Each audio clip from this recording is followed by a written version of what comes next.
Hello प्यारे बच्चों। नमस्ते। को कहानी सुनना बहुत पसंद है ना, इसीलिए मैं आपके लिए लाती रहती हूँ नई नई कहानियाँ।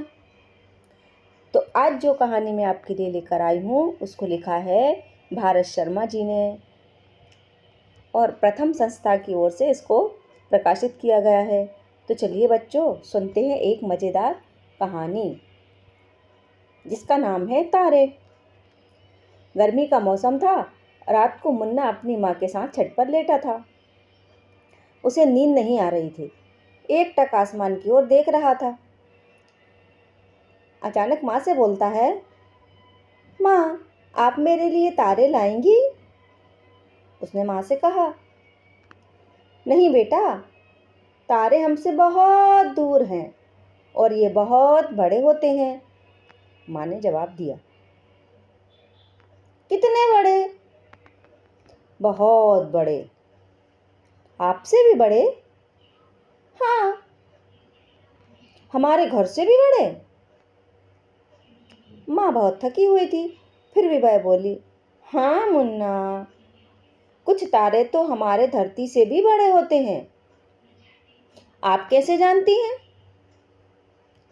माँ सोचने लगी, रात में तो अंधेरा होता है, आसमान रात में काला दिखाई देता है, फिर तारे कैसे चमकते हैं? माँ कुछ बोलने ही वाली थी, तभी एक तारा तेजी से चमका। मुन्ना चौंक कर बोला, माँ, तारे को क्या हो गया है? वह तारा टूट रहा है मुन्ना। ये टूटकर कहाँ गिरेगा? ये तो मुझे भी नहीं पता, माँ ने थकी हुई आवाज में कहा। आपने कहा ये धरती से बड़े होते हैं, तो हम इसके नीचे दब नहीं जाएंगे? देखो मुन्ना, रात बहुत हो गई है और आज मैं बहुत थक भी गई हूँ, इसलिए अब तुम भी सो जाओ।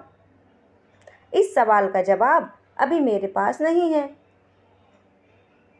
मुन्ना चुपचाप आसमान में तारों को देख रहा था। उसके मन में एक के बाद एक कई सवाल आ रहे थे। उसने माँ की तरफ देखा। माँ तो सो चुकी थी।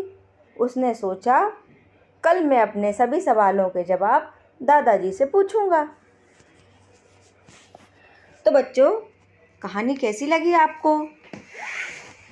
और बच्चों, कुछ सवाल आपके मन में आते होंगे। वो कौन से सवाल हैं जो आपके मन में आते हैं? तो आप भी अपने दादा दादी, नाना नानी या किसी बड़े से पूछिए। मैं भी अपने बचपन में तारों को देखती थी तो कई तरह के सवाल मेरे मन में भी आते थे कि तारे रात को ही क्यों चमकते हैं, या इतने सारे तारे कहाँ से आते हैं, क्या ये सूरज से बड़े होते हैं या छोटे होते हैं। ऐसे कई सारे सवाल मेरे मन में भी आते हैं, आपके मन में भी आते होंगे। तो जो भी सवाल आपके मन में आते हैं उनको लिखिए और अपने बड़े बुजुर्गों से पूछिए। अगर आप आसमान में तारे देखने जाएं तो क्या करेंगे आप? आसमान में हम जाकर देखें तो तारे कैसे दिखाई देंगे? आदि आदि कई सारे सवाल आपके दिमाग में आते होंगे। तो उन सवालों को लिखिए और चित्र भी बनाइए। तो हम लेकर आएंगे फिर से एक नई कहानी। तब तक के लिए बाय बाय बच्चों।